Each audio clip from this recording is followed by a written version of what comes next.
The Frog Prince continued. The princess kissed the frog, he turned into a prince, and they lived happily ever after. Well, let's just say they lived sort of happily for a long time.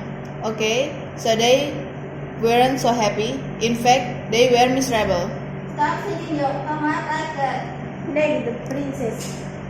Oh, come, you never want to return to the fun anymore? Whined the prince. The prince and princess were so unhappy, they didn't know what to do. I would prefer that you not hop around on the furniture. Said the princess. And it might be nice if you got out of the castle once in a while to slay a dragon or giant or whatever. The prince didn't feel like going out and slaying anything. He just felt like running away, but then he reread his book and it said right there at the end of the story, they lived happily ever after, the end. So he stayed in the castle and drove the princess crazy. Then one day, the princess threw a perfectly awful fit. First, you keep me awake all night with your horrible barking snore. Now, I'm fine. A lily pad in your pocket. I can't believe I actually kissed your slimy frog lips. Sometimes I think you would got better off if you were still a frog. That's when the idea hit him. The prince thought. Still a frog? Yes, that's it. And he ran off into the forest, looking for a witch who could turn him back into a frog. The prince hadn't gone far when he ran into just the person he was looking for. Mr. Witch, excuse me, Mr. Witch. I wonder if you could help me? Say, you're not looking for a princess to kiss, are you? Asked the witch.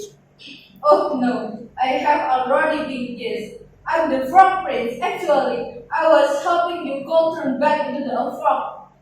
Are you sure you're not looking for a beautiful sleeping princess to kiss and wake up? No, I'm the frog prince. That's funny. You don't look like a frog. Well, no matter.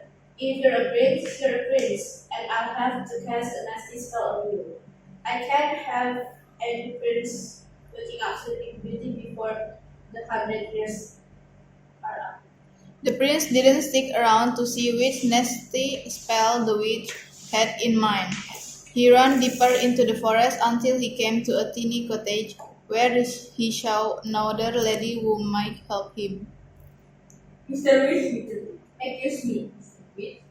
I wonder if you could help me. I'm a prince and What did you say, prince? Quacked the witch. no, I mean no. I'm not a prince looking for a sleeping beauty.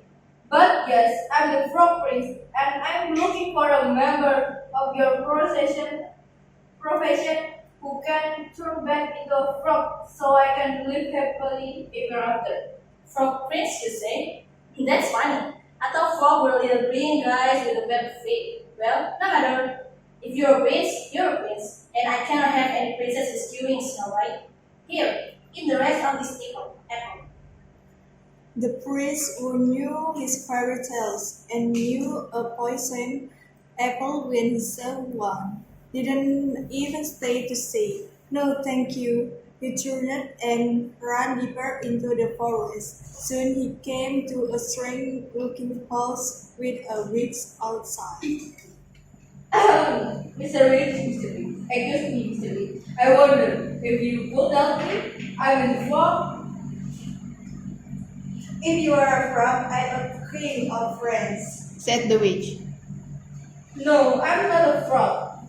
I'm the frog prince, but I need a wish to turn back into a frog so I can live happily ever after. Can you do it? Said the prince in one long breath. The witch eyed the prince and licked her rather plump lips. Why, of course, Derry. Come right in. Maybe I can feed you in for lunch. The prince stopped on the slightly gummy steps. Something about this house seemed very familiar. He broke off a corner of the window sill and tasted it. Gingerbread. I hope you don't mind my iced tea, Mr. Witch. But do you happen to know any children by the name of Hansel and Gretel? Why, yes, Prince Darling, I do. I escaping them for today. The prince, who, as we said before, knew his fairy tales, ran as fast as he could deeper into the forest. Soon he was completely lost. He saw someone standing next to a tree. The prince walked up to her, hoping she wasn't a witch, for he quite had his fill of witches.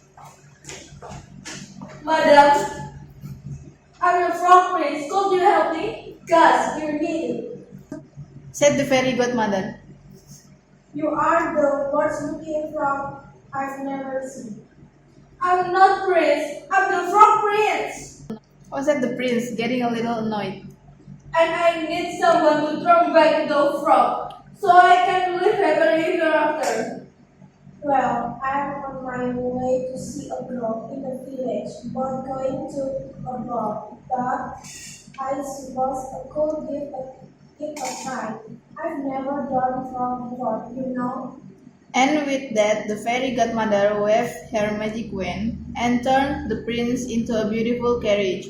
The prince couldn't believe his rotten luck. The sun went down, the forest got spookier, and the prince became more and more frightened. Oh, what an idiot I have been. I could be sitting at home with the princess, living happily ever after. But instead, I'm stuck here in the middle of this stupid forest, turned into a stupid carriage. Now I will probably just rot and fall apart and live unhappy ever after. The prince thought these terrible, frightening kinds of thoughts and a few words too awful to tell until far away in the village. The clock struck midnight. The carriage instantly turned back into his former prince self and ran by the light of the moon until he was safe inside his own castle. Where have you been? I've been worried sick. Your safer house left. Looking at is all your clothes are a mess. The prince looked at the princess who had believed in him when no one else in the world had. The princess who had actually kissed his slimy frog lips. The princess who loved him. The prince kissed the princess. They were turned into frogs, and they hoped of happily ever after.